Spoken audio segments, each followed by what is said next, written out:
ગઈકાલે વિધાનસભામાં જન વિશ્વાસ વિધેયક નામનું એક બિલ રજૂ કરવામાં આવ્યું.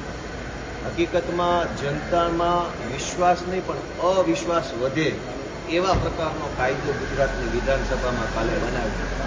મેં એનો ભરપૂર વિરોધ કર્યો કે ગુજરાતની વિધાનસભામાં આવા કાયદા ન બનવા જોઈએ, પરંતુ બહુમતી છે ભાજપની એટલે એણે મન ફાવે એવા કાયદા બન્યા. કાયદો એવો છે કે ગુજરાતના સહકારી વિભાગમાં એટલે કે સહકારી મંડળી, દૂધ મંડળી, ખાંડ મંડળી, મત્સ્યોદ્યોગ મંડળી, ખેતી મંડળી, અમૂલ સંઘ, સહકારી કોઈ પણ ક્ષેત્રમાં કોઈ માણસ ખોટા ડોક્યુમેન્ટ આધારે, ખોટી જાહેરાત આધારે, ખોટી સહી આધારે, ખોટા કોઈ પણ પ્રકારના પુરાવા આધારે એમાં સભાસદ બની જાય, ડિરેક્ટર બની જાય, ચેરમેન બની જાય તો એને હવે જેલની સજા નહીં કરવામાં આવે પણ 5,000 રૂપિયાના દંડની સજા કરવામાં આવશે.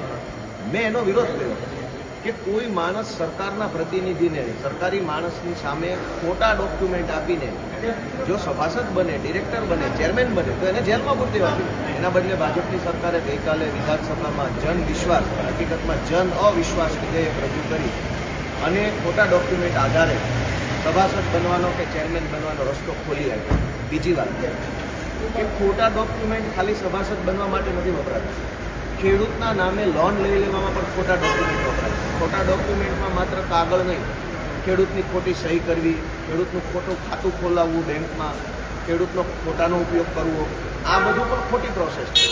હવે ગઈકાલે વિધાનસભામાં સહકારી ક્ષેત્રનો કાયદો સુધારવા માટે સરકારે એવો કાયદો કર્યો કે ખોટા ડોક્યુમેન્ટ જે કાંઈ પણ છે એ તમામ ખોટા ડોક્યુમેન્ટ કરનાર વ્યક્તિ જો ડોક્યુમેન્ટનો નાશ કરે, ધારો કે ગોપાલભાઈ ઇટાલિયાએ મંડળીના મંત્રી તરીકે ખેડૂતોના નામે 50 કરોડ રૂપિયાની બોગસ લોન, બોગસ ધિરાણ મેળવી લીધું અને બોગસ ધિરાણ મેળવવા માટે ખોટા જેટલા ડોક્યુમેન્ટ કર્યા એ બધું જ સરકારી રેકર્ડ જો ગોપાલભાઈ ગાયબ કરી દે તો હવે એને જેલની સજા નહીં પણ ખોટા રેકર્ડ ગાયબ કર્યા છે માટે એમને 15 કે 20,000 રૂપિયાનો દંડ કરવામાં આવશે.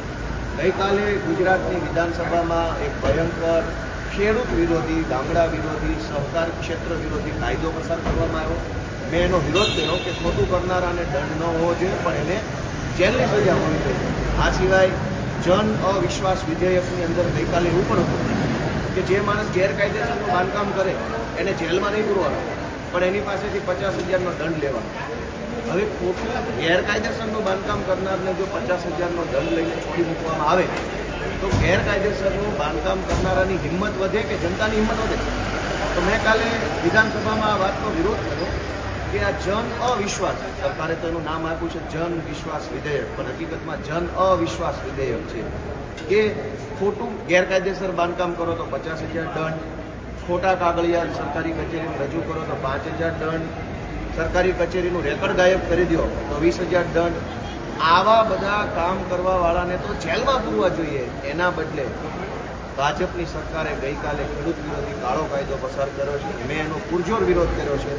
આશા રાખીએ કે સરકારને ભગવાન સદબુદ્ધિ આપે.